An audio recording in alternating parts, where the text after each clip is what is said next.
7:27 now on this Thursday morning, and a Fox News alert. An inspector general at the Department of Homeland Security has found that the screening process of migrants at our southern border is, quote, inadequate. It's not working.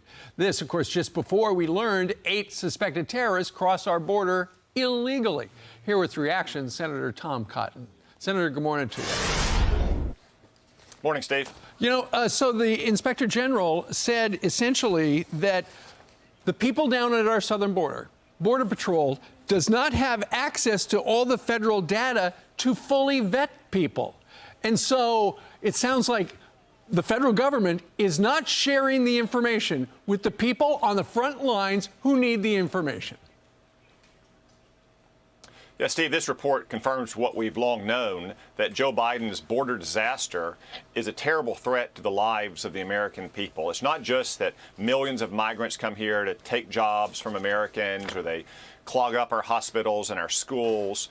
They introduce fentanyl and drug cartels into our streets, but terrorists. Now, we should expect that federal government computer systems don't always work well together. Right. Of course, there's nothing to vet in many of these countries because they barely have governments. That's why we should not open our border the way Joe Biden has done for 4 years. We didn't have terrorists crossing our border for 4 years under Donald Trump because we secured our border, we destroyed ISIS, and we were tough on terrorism all around the world. But right now, this is in effect a ticking time bomb. Right. That our border is wide open and that terrorists from all around the world could come here and plot attacks against the American people. One more reason why we have to return Donald Trump to the White House. Well, here's the thing. They might not, we're talking about people, 400,000 people who are already in the country.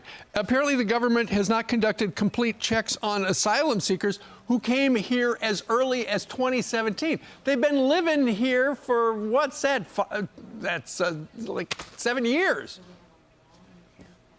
Yeah, that's right, Steve. It's not just that we're allowing people to cross our border from who knows where, who could have ties to terrorists. It's that once these people get into the country, many of whom have registered with Joe Biden's administration to get asylum status, to get protected status under American law, as the government processes those applications, they're still not going back and checking government databases. They're not updating that information since those people crossed years ago. So we could have potential terrorists living among our midst and being awarded protected status under federal law.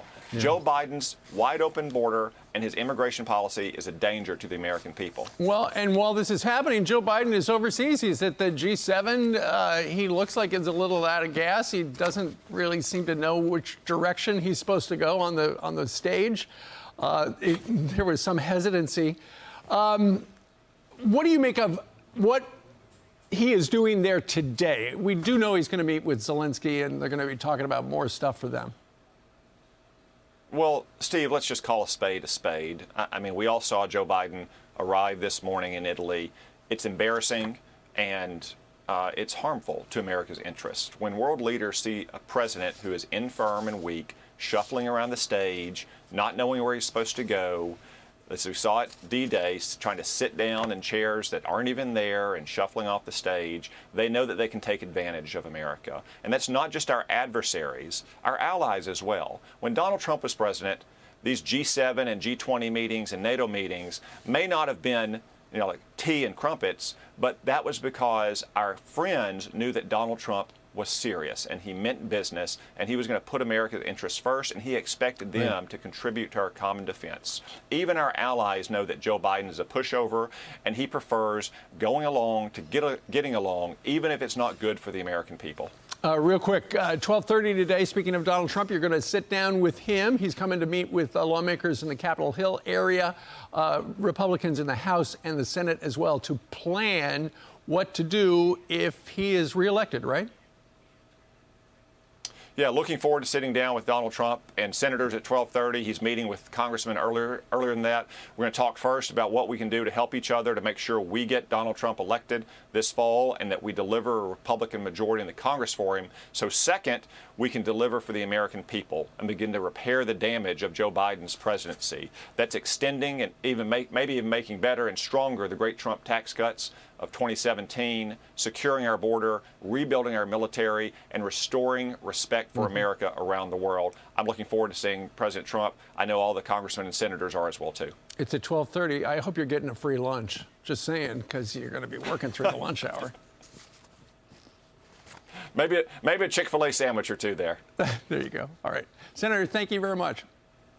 I'm Steve Ducey. I'm Brian Kilmeade. And I'm Ainsley Earhart. And click here to subscribe to the Fox News YouTube page to catch our hottest interviews and most compelling analysis.